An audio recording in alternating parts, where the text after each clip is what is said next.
आप अपने जीवन की परेशानियों को कैसे दूर कर सकते हैं मां की कृपा से। इसके लिए बड़ी सुंदर कथा यहां आई और वह है गौबिल ऋषि की कथा। जो गौबिल ऋषि थे, कौशल देश में एक देवदत्त नामक एक विद्वान ब्राह्मण रहा करते थे। उनको कोई संतान नहीं थी। पुत्र प्राप्ति के लिए उन्होंने बड़ा यत्न किया, लेकिन कहीं कोई व्यवस्था नहीं बैठ रही थी, कभी कोई कार्य सिद्ध नहीं हो रहा था। तब वो गौबिल ऋषि से मिले, और जब वे गौबिल ऋषि से मिले तो गौबिल ऋषि के सामने भी उन्होंने यही बात रखी कि मुझे एक पुत्र चाहिए। तब गौबिल मुनि ने उनके लिए, उनको पुत्र प्राप्ति के लिए तमसा नदी के तट पर एक यज्ञ किया, एक महायज्ञ। उस यज्ञ में पुत्र की कामना थी। जब मंत्र बोल रहे थे गौबिल ऋषि, तो मंत्र बोलने में श्वास के अंतर से उनके उच्चारण में थोड़ा सा अंतर आ गया, और उस श्वास से संबंधित उच्चारण में जो गड़बड़ आई, क्योंकि ये देवदत्त नाम का जो ब्राह्मण था, वो विद्वान था, जानता था चीजों को। तो जैसे ही वो उच्चारण बिगड़ा, देवदत्त ने उन्हें टोक दिया, भाई आपने गलत तरीके से बोला है। और जैसे ही देवदत्त ने उन्हें टोका, गौबिल मुनि ने उनको श्राप दे दिया। और श्राप ये दिया कि अगर तुम्हें मैं गलत लग रहा हूं तो ठीक है, मैं अनुष्ठान तो कर रहा हूं, लेकिन पुत्र भी तुम्हें मूर्ख ही होगा। शब्द हैं, इधर उधर हो सकते हैं, लेकिन जो आचार्य, जो ब्राह्मण देवता जो कार्य करा रहे हैं, मनुष्य देह में ही है।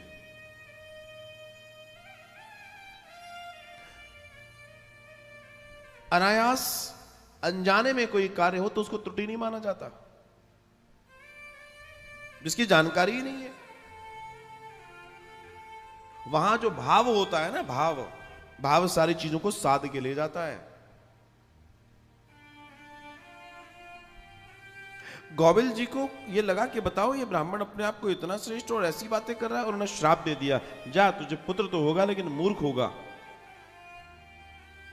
ब्राह्मण दुखी हो गया, उसको अपनी गलती का अंदाजा हुआ कि मुझसे तो बहुत बड़ी गलती हो गई। दुखी ब्राह्मण ने कहा कि वेद ने तो ये कहा है कि देखो, पुत्र नहीं हो तो वो अच्छा है, लेकिन बुद्धिमान हो, मूर्ख पुत्र नहीं होना चाहिए।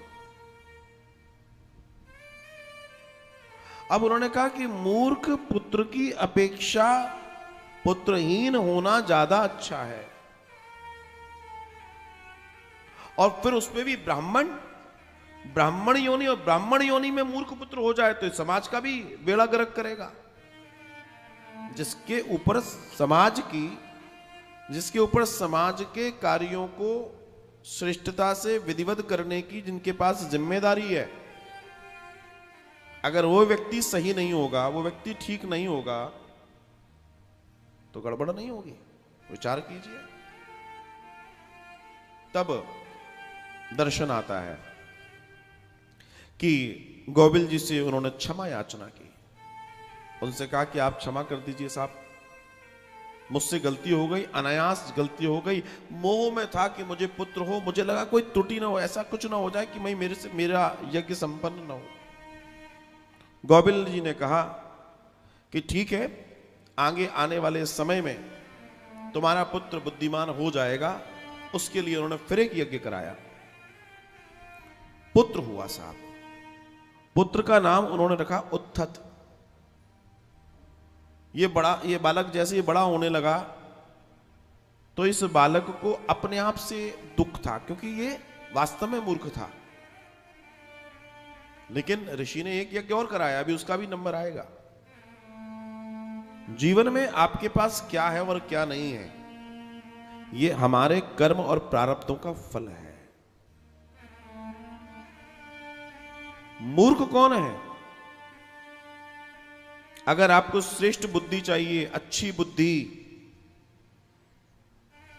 तो वेद कहता है विद्या का दान कीजिए। विद्या का दान। अगर आपको लक्ष्मी चाहिए तो धन का दान कीजिए, क्योंकि जो बीज बोया नहीं जाएगा उसकी फसल नहीं काट सकते आप। अगर आपको सुंदरता चाहिए तो आप दीप दान कीजिए, यज्ञ कीजिए, किसी मंदिर में, किसी मठ में जहां लगता हो वहां लाइट लगवाइए, प्रकाश की व्यवस्था कीजिए। किसी मंदिर में दीपक के लिए बाती, तेल आदि इत्यादि की व्यवस्था कीजिए। आपको सुंदर तन मिलेगा अगली बार, और इस बार भी धीमे धीमे वो सुंदर हो जाएगा।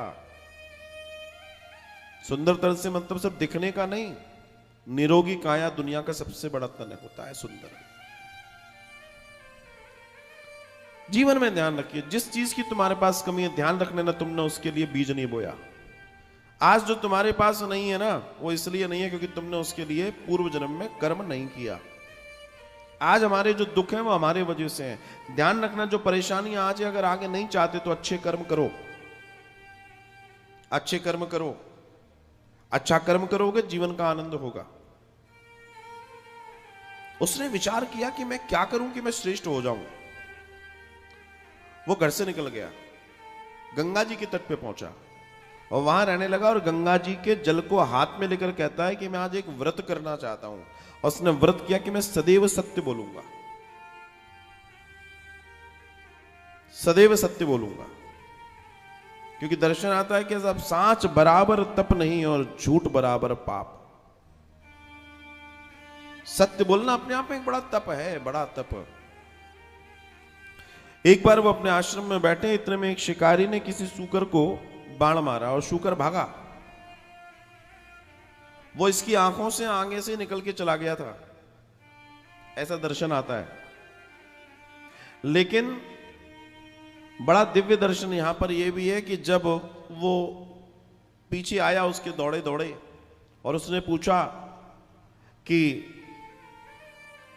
तुम्हारे सामने से कोई शूकर निकल कर गया, उसको मैंने बाण मारा।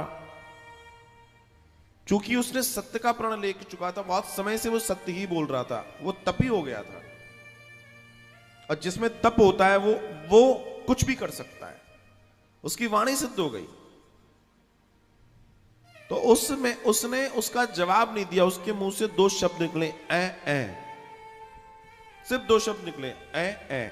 एंग भी पूरा नहीं निकला अभी, ए, दो शब्द निकले। और सिर्फ उसके सत्यवादी होने पर उसमें इतना तप था कि देवी ने उसको पूरा मानकर, एंग मानकर उस पर कृपा कर दी। यह है महामाई की कृपा। तुम इतना करो, वो इतना देती है। और यह शब्द कब निकला? क्योंकि वो बोल भी नहीं सकता था, आज उसके मुंह से पहली बार निकला है। मां प्रसन्न हो गई और मस्तिष्क में उसके मां ने सारा ज्ञान भर दिया। वो जो ज्ञान विहीन था, जिसके पास ज्ञान नहीं था, उसके पास अनंत ज्ञान और ऐश्वर्य आ गया। शिकारी ने शिकार के बारे में पूछा, उसने देखा अरे मैं तो बोलने लगा। सत्य में कितनी ताकत है देखिए। दुनिया में 3 फल हैं, उन फलों की ये गुणवत्ता है कि अगर उन फल को जीवन में किसी ने अपना लिया तो 14 साल तक निरंतर उसके सेवन से आपकी जीवा पर सरस्वती विराज जाती है। फिर जो आप बोलोगे वो सत्य ही होगा। और ये 3 फल का जो सेवन करता है उसको जिंदगी में कभी रोग नहीं होते, वो निरोगी हो जाता है। इन 3 फलों का जो व्यक्ति सेवन करता है वो व्यक्ति अपने आप में देव हो जाता है। और इन 3 फल का नाम है त्रिफला।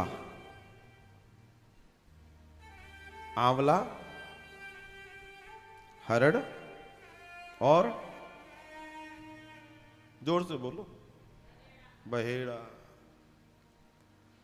इसकी मात्रा है, और जिसने इसकी मात्रा को सही से ले लिया, जीवन में उतार लिया, आप ये समझ लीजिए, इससे श्रेष्ठ इस पृथ्वी पे कुछ भी नहीं है।